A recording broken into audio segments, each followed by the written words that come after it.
ప్రభునందు నాకు అత్యంత ప్రియమైనటువంటి వాళ్ళారా, మన ప్రభువును రక్షకుడైనటువంటి యేసుక్రీస్తు వారి యొక్క శుభనామంలో మీ అందరికీ నా హృదయపూర్వకమైన శుభములు వందనములు తెలియజేస్తున్నాను. ఉదయకాల సమయంలో దేవుని వాక్యాన్ని ధ్యానం చేసుకుందాము. ఈరోజు వాక్య ధ్యానము కొరకు మనం తీసుకున్నటువంటి లేఖన భాగము రాజుల మొదటి గ్రంథము 3వ అధ్యాయము 13వ వచనం చదువుకుందాం. మరియు నీ ఐశ్వర్యమును ఘనతను ఇమ్మని అడగకపోయినను నేను వాటిని కూడా నీకు ఇచ్చుచున్నాను. అందువలన నీ దినములన్నిటను రాజుల్లో నీ వంటి వాడొకడైనను ఉండడు. ఆమెన్. దేవుని నామమునకు మహిమ కలుగును గాక.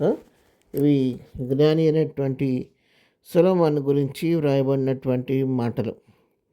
మరి ఈ సందర్భం గిబియోనులో మరి యెహోవా రాత్రివేళ స్వప్నమందు సొలొమోనుకు ప్రత్యక్షమై అతడు అర్పించినటువంటి బలులను దేవుడు అంగీకరించి ఆ దహన బలులను 1000 దహన బలులను అర్పిస్తే వాటిని ఆయన అంగీకరించి గిబియోనులో యెహోవా స్వప్నమందు ప్రత్యక్షమై మరి సొలొమోను అడుగుతున్నాడు, నేను నీకు దేనినిచ్చడం నీకు ఇష్టమో దాన్ని అడగమని దేవుడు చెప్పాడనమాట.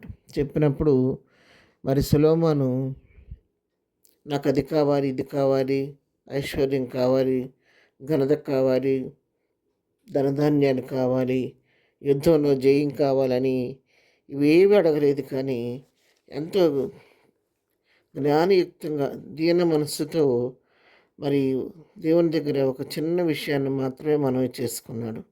నాకు వీటన్నిటి గురించి దేని గురించి కూడా అని అడగలేదు. కానీ నేను నీవు వచ్చినటువంటి ఈ ప్రజల్ని పరిపాలించడానికి కావలసినటువంటి జ్ఞానము నాకు దయచేయ్యా, వివేకం గల హృదయం దయచేయమని అడిగాడు. మంచి చెడులు వివేచించి నీ జనులకు న్యాయం తీర్చినట్లు నీ దాసుడైన నాకు వివేకం గల హృదయము దయచేయము అని సొలొమోను దేవుని సన్నిధిలో ప్రార్థన చేశాడు. సొలొమోను చేసినటువంటి ప్రార్థన దేవునికి చాలా అనుకూలమైపోయింది, అంగీకారం అయిపోయింది. చాలా సంతోషం అనిపించి అప్పుడు అంటున్నాడు కదా, నువ్వు దీర్ఘాయుని అడగలేదు, ఐశ్వర్యం అడగలేదు, శత్రువుల ప్రాణం అడగలేదు, మరి ఇంకేవేవో అడగలేదు. కానీ నువ్వు ఎంతో దీనుడిగా ఈ వివేకం అనుగ్రహించని అడిగావు కాబట్టి నా దృష్టికి నువ్వు చాలా యోగ్యుడిగా కనబడుతున్నావు. నేను నువ్వు అడగకపోయినా కూడా నువ్వు అడిగిన వివేకం ఇస్తాను, జ్ఞానం ఇస్తాను. నువ్వు అడిగినా అడగకపోయినా నేను అవి కూడా నీకు అనుగ్రహిస్తాను.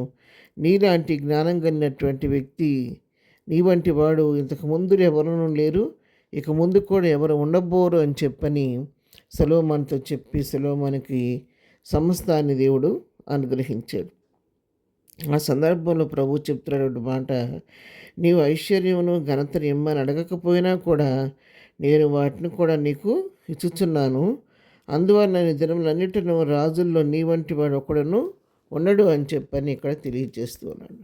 అవును ప్రియులారా, కొన్నిసార్లు దేవుడు మనకు కూడా ఈ విధంగా ప్రత్యక్షమై నీకేం కావాలని కోరుకోమంటే మనం కూడా సొలొమోను వల్లే చాలా జ్ఞానంగా అడగాలి. కానీ మన నోటికి ఏది వస్తే అది ఆశిపోతనంగా అడగకూడదు. అంటే ప్రత్యక్షం అవటం అనే కాదు, కానీ ప్రతిరోజు మనం చేసే ప్రార్థనలో కూడా ఎంతసేపు అది కావాలి, ఇది కావాలి అని వాటిని గురించి మనం అడగటం మన శరీరానుసరమైనటువంటి ఆలోచనతో ఈ లోక సంబంధమైన తలంపులతో ప్రార్థించడం కాదు. కానీ ప్రభు సన్నిధిలో మనం చేసే ప్రార్థన అది దేవుని దృష్టికి అంగీకారంగా ఉండే ప్రార్థన మనం చేయాలి. ప్రభు దృష్టికి అంగీకారంగా ఉండాలి.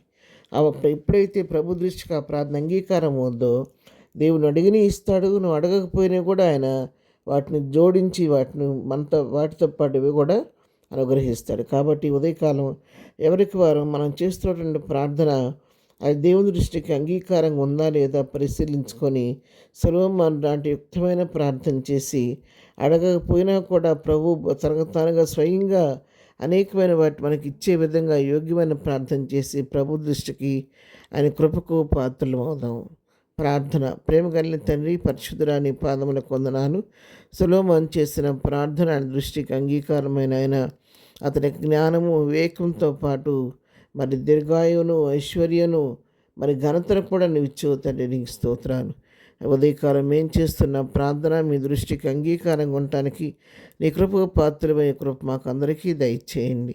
ఇదిన దీవెనతో నింపండి. మేము చేయి పరిపాట్లో తోడుగుండండి. రాకపోకలో క్షేమం దయచేయండి. దినం బర్త్డే మ్యారేజ్ చేసుకున్న బిడ్డలను దీవించండి, ఆశీర్వదించండి. ప్రతి వారి పట్ల నీ కృప విస్తరింప చేయమని, ఘనత మేము ప్రభావాన్ని మీరే పొందుకోమని యేసునామములో ప్రార్థించడిగి పొందుకొని ఉన్నాము తండ్రి. ఆమెన్. ప్రభు కృప సదాకాలం మనందరికీ తోడై నడిపించునుగాక. ఆమెన్.